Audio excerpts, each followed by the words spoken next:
Welcome back sa aking YouTube channel. So for today's video na naman mga lalabs, isang platform na naman po ito na i-share ko po sa inyo na nag-offer po ng up to 50,000.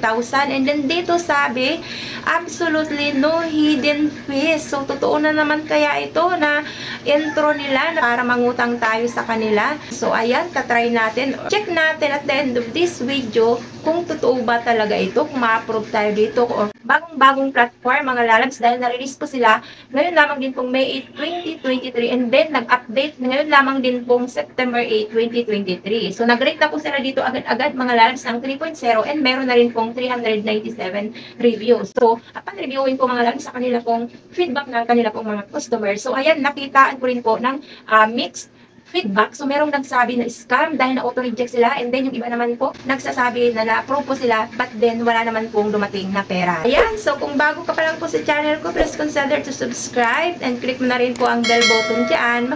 Like mo na rin ang video na ito and then comment ka rin po dyan sa baba para naman nagkakaroon tayo ng mga information or shared information regarding po sa ganito pong platform.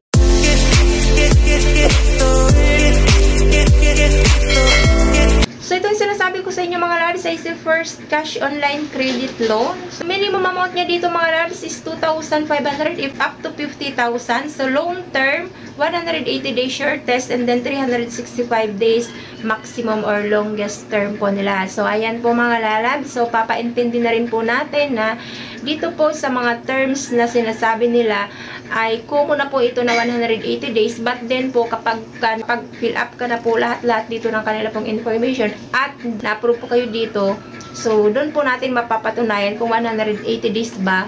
Same lamang din po na iba pong platform na 7 days pa lang is nag-due date na sila. Baka 7 days repayment lamang din po ito. Company name po nila si Sumolong Financial Incorporated. So, registration number says 201915712 and then authorization certificate number 1238. So, requirements lang po nila dito, isang valid ID lamang din po. Install natin ito sa First Cash. Makikita nyo po kagad dyan, privacy policy. Next po, kailangan nila ng access sa iyong cellphone. Click nyo lang po yan dyan ang agree para makapag-proceed po kayo. So, hingan po kayo dyan ng verification code or OTP. So, lagay nyo po ang inyo pong mga cellphone number. Magpa-pop up po kaagad. Meron nakalagay na 2,500. So, loan amount and then 120 days maximum tenure. So, click nyo po yung apply po yan dyan.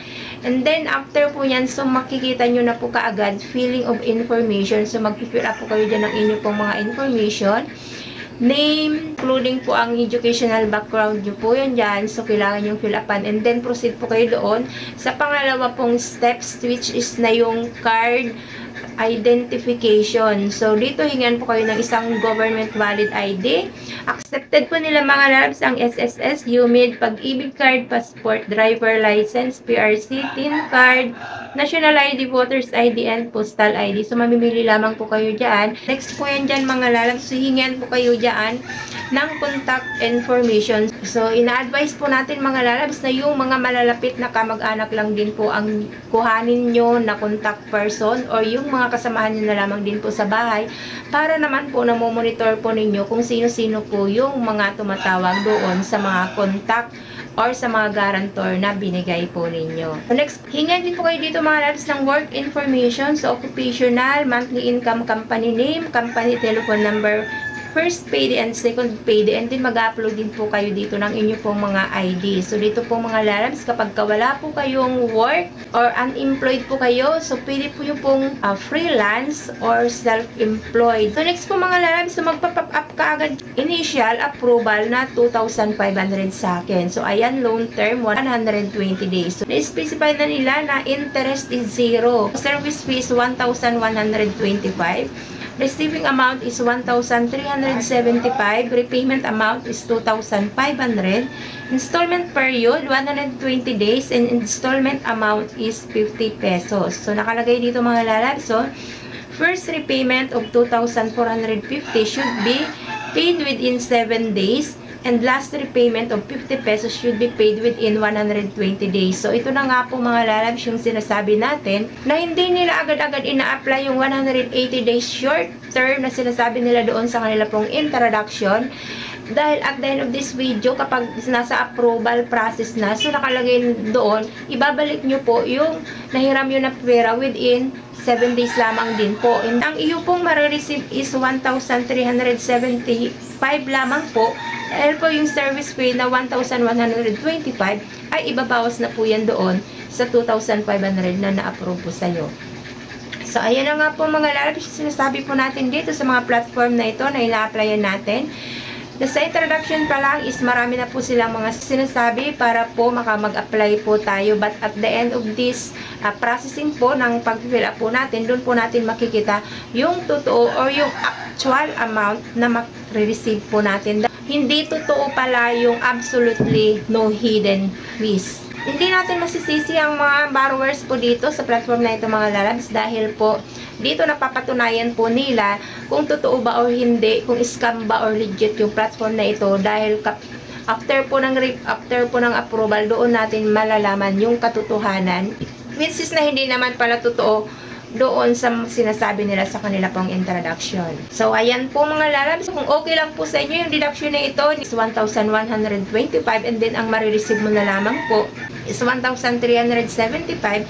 Click nyo lang po yan dyan ang loan now para po doon sa disbursement po ng inyo pong mga amount or sa iba pa pong mga details na hinihingi po dito ni First Cash. But then sa part ko po, so hindi ko siya i-go dahil napakalaki po ng kanya pong interest dito. And then hindi naman po pala totoo na absolutely no hidden fee. So dito meron po silang service fee na 1,125. Dito sinabi na interest is 0. So wala naman po talagang pinagkaiba mga lalabs. Mapa-service fee man yan, mapa-processing fee man yan. At the end, deductions pa rin po yun. So ayan po mga lalabs, disclaimer lang po. So hindi ko po ito pinopromote sa First Cash dahil ito ay ginawan ko ramang din po ng review. And at the same time, nag-try po ako na applyan ito. But then hindi ko siya i-go dahil nalakihan po ako or lumaki-laki po ang kanya pong service fee. And then hindi naman talaga totoo na absolutely no hidden fee. So fake lang pala ito. Intro ng platform na ito. So ayan po, it's up to you na po kung magko-commit po kayo dito or i-grab nyo po yung itong offer ni First Cash. Dahil dito po na-specify na po na hindi mo full na marireceive yung 2,500 dahil meron po silang service fee na 1,125 na i-deduct na po yun doon sa yung loan approval. So, ayan po. So, kung magkagayon man po na ma-engage po kayo sa ganito pong offer ni First Cash, so pag-isipan nyo po muna ng marami pong beses para naman at the end of this day ay hindi po kayo magsisisi mga lalabs dahil po within 7 days na hindi nyo po naibalik yung 2,450 automatic po yun, meron na po kagad yan na penalty fee. So lalabs, wag po tayong masyadong mag-i-expect na sa ganito pong klase ng utangan hindi po nila agad-agad na-apply yung long term na sinasabi nilang 180 days dahil kapag ikaw ay first timer dito, automatic po yun.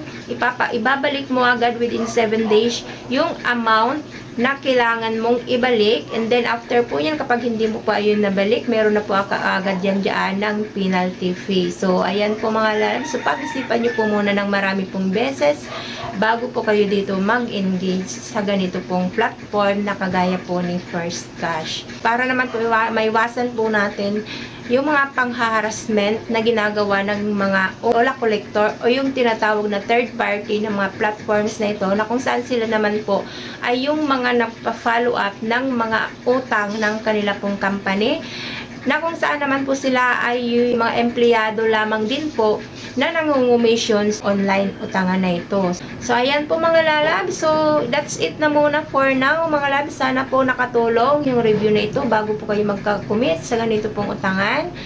Para naman wala po kayong pagsisisihan sa bandang huli. So, marami pong salamat for tuning in. Please don't forget to subscribe mga lalabs. Bilang supportan nyo na rin po sa channel na ito. So, thank you so much po. Marami pong salamat. God bless. Bye.